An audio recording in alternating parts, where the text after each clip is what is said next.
Welcome po sa devotional Bible message po natin.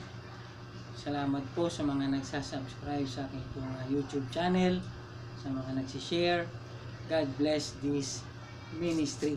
Sa ating pong pag-aaral ngayon ng salita ng Diyos sa Book of Genesis, chapter 16, verse 4. The Bible says, "Then said the Lord unto Moses, Behold, I will rain bread from heaven for you, and the people shall go out and gather a certain rate every day, that I may prove them whether they will walk in my law or no."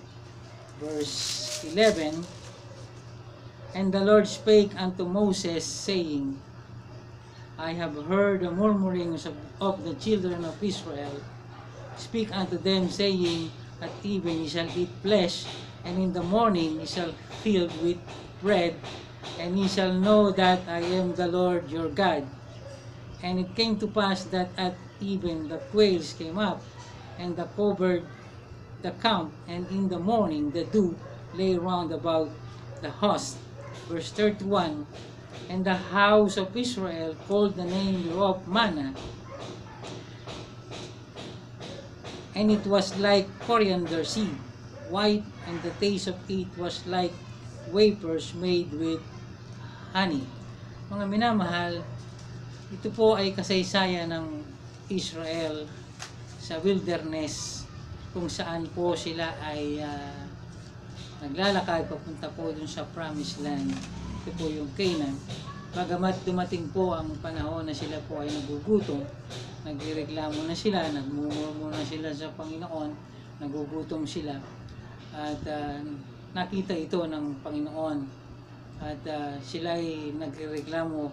Bagamat sinusupply na ang kanilang mga pangangailangan, ay nagrereklamo pa rin sila, dahil ito ay bansa ng ating Panginoon. Ay gumawa siya ng paraan, at siya ay nagpadala ng quail. Ito ay pugo, ito ay flesh, ito yung chicken. Ito parang ito yung pagkain po nila. Na makikita po natin, mga minamahal, magpadala rin ng Panginoon ng tinapay, na ito po ay tinawag na manna.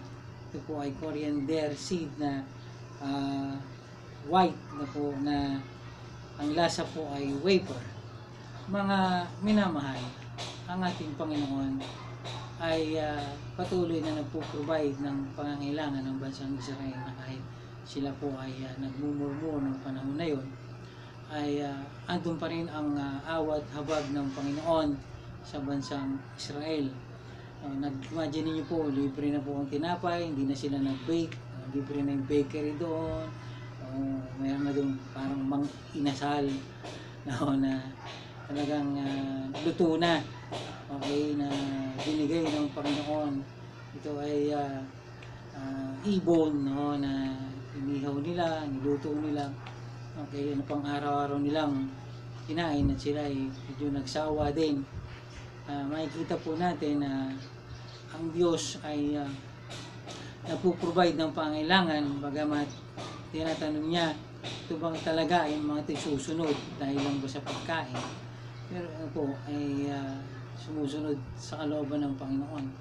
Mga minamahal, talagang sa buhay natin na mga Kristiyano, na minsan na tayo po ay nakakaranas din po minsan ng paggutom.